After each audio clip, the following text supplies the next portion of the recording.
Aujourd'hui, je voudrais continuer sur le thème du couple et aborder quelque chose qui pour moi est très important, c'est l'histoire du couple. Le couple tel qu'il existe aujourd'hui est une notion très récente et il s'est construit petit à petit au fil du temps. Et il y a 10 000 ans, le couple n'existait pas. Il y a 10 000 ans, les hommes, les femmes s'accouplaient au détour d'un buisson, au détour d'une piste, quelquefois au vu et au su de tout le monde. Et donc c'était quelque chose de très bref. Et ensuite de ça, eh bien, ils se séparaient et chacun continuait ses occupations.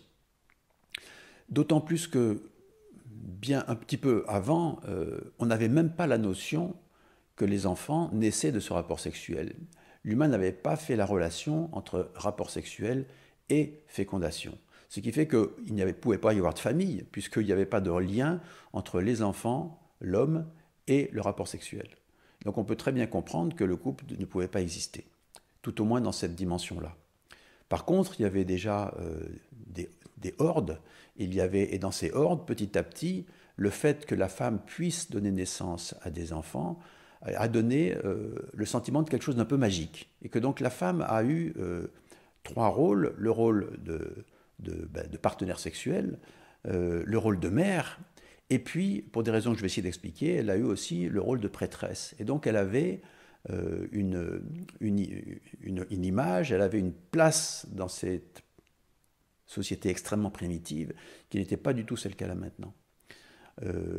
Et comme je le disais, le fait qu'elle ait des enfants, le fait qu'elle amène à la tribu eh bien, des guerriers, quand ils étaient guerriers, était quelque chose de très remarquable et de très magique, et donc qui entraînait un profond respect.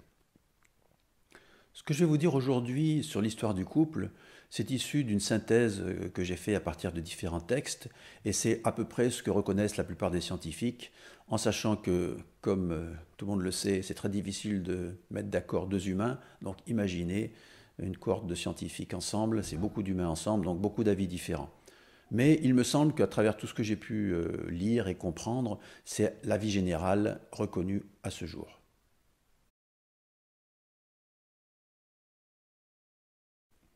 À cette époque-là, donc, cette espèce de proto-famille, elle est forcément liée à la femme, puisque par évidence, on voit bien que l'enfant sort du corps de la femme, par contre, on ne voit pas du tout comment l'homme peut intervenir dans cette histoire, et que donc il y a quelque chose qui appartient à la femme. Et que de ce point de vue-là, elle va avoir donc un rôle par rapport à l'éducation, un rôle par rapport à l'enfant qui est collé à elle et par l'allaitement, et qui va agir de façon profonde sur sa place dans la société humaine commençante, dans cette proto-famille et dans ce clan, dans cette horde qui va évoluer en clan. À cette période, le clan va survivre par la chasse et par la cueillette, et que donc ce qui va être important, c'est de pouvoir trouver suffisamment de gibier et suffisamment de fruits, etc., pour se nourrir. Et que de ce point de vue-là, au départ, les hommes et les femmes sont égaux, et que donc ils ont une place tout à fait similaire, sauf que la femme a une place, une suprématie, du fait qu'elle a ce côté magique, c'est elle qui fait naître les enfants. Et il va y arriver aussi autre chose, c'est que dans l'évolution de cette petite société, de cette proto-société, les femmes enceintes et les femmes qui accouchent, et les femmes qui ont des petits, vont moins pouvoir aller à la chasse. Elles vont retarder la chasse. Et donc elles vont rester en arrière. Elles vont essayer, pendant le temps où elles attendent les chasseurs, de se protéger. Les femmes qui n'ont pas d'enfants, les femmes qui sont en bonne santé physique vont avec les chasseurs. Ils sont à égalité avec les chasseurs. Mais celles qui sont enceintes, celles qui ont des enfants, celles qui allaitent, eh ben, vont rester en arrière. Et elles vont essayer, elles, de se protéger, parce que le vrai problème à l'époque, c'est de se protéger contre le monde animal, qui est extrêmement violent envers l'humain. Et que donc elles vont essayer de se protéger, et c'est peut-être elles qui auraient inventé les premières huttes, les premières protections. C'est peut-être elles qui ont bénéficié la première fois du feu, en voulant se protéger seules contre les animaux. Donc elles sont obligées de développer une intelligence pour se protéger elles-mêmes, puisque le clan n'est pas là.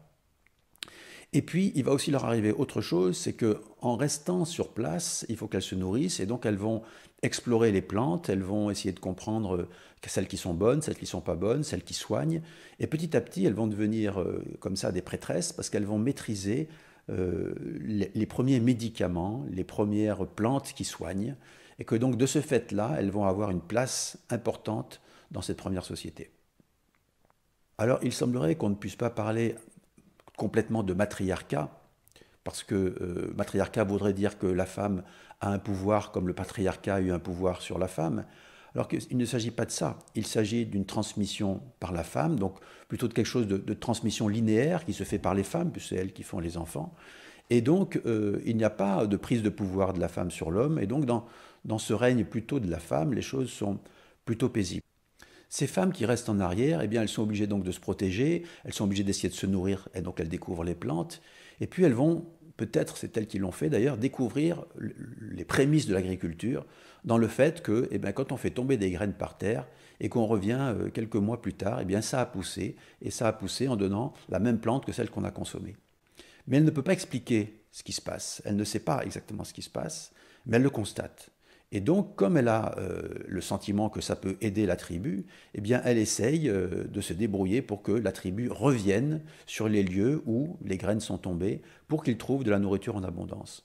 Et donc, comme elle ne peut pas l'expliquer, eh bien, il va y avoir des règles sociales qui vont faire que, eh bien, au bout d'un certain temps, quand on est passé dans un endroit, il faut y revenir, parce qu'à cet endroit-là, il se passe des choses qui sont importantes pour la tribu, en particulier que l'herbe a poussé, que les plantes, que les graines qu'on a fait tomber ont poussé, ont donné des plantes qui sont comestibles, et que donc ça va permettre à la tribu de survivre.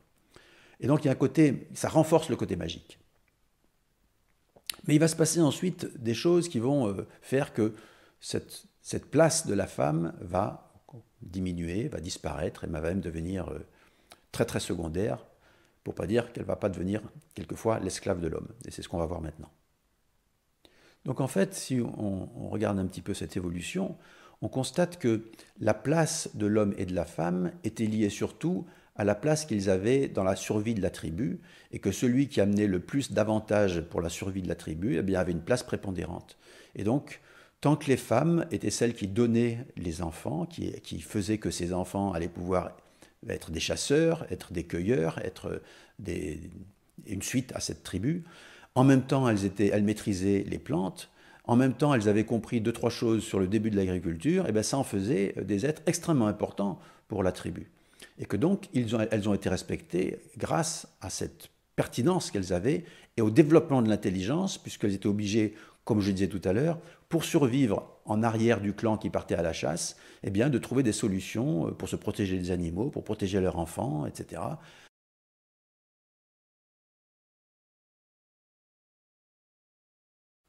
Dans les tribus qui font de l'élevage, ce qui compte, c'est attraper les animaux.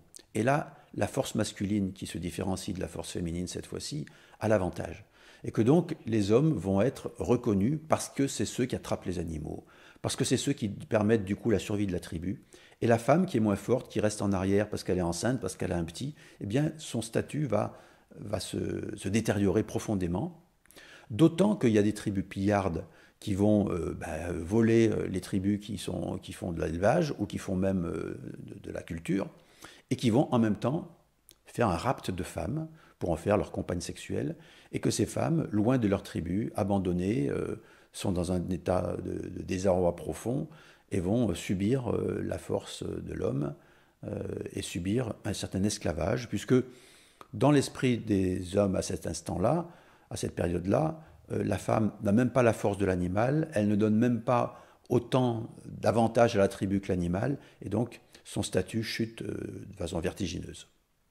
Voilà, alors il ne s'agit pas de dire du mal de cette période, il s'agit d'essayer de comprendre l'histoire, de comprendre qu'à un moment, dans l'histoire, eh ben, la femme a eu une suprématie, et qu'ensuite c'était l'homme, et que c'est peut-être en train de s'inverser, mais qu'il y a eu comme ça des allers-retours entre une place prépondérante de la femme, une place prépondérante de l'homme, mais que cette place a évolué aussi en fonction de l'évolution sociale, et c'est ce qu'on va continuer à voir dans les vidéos suivantes.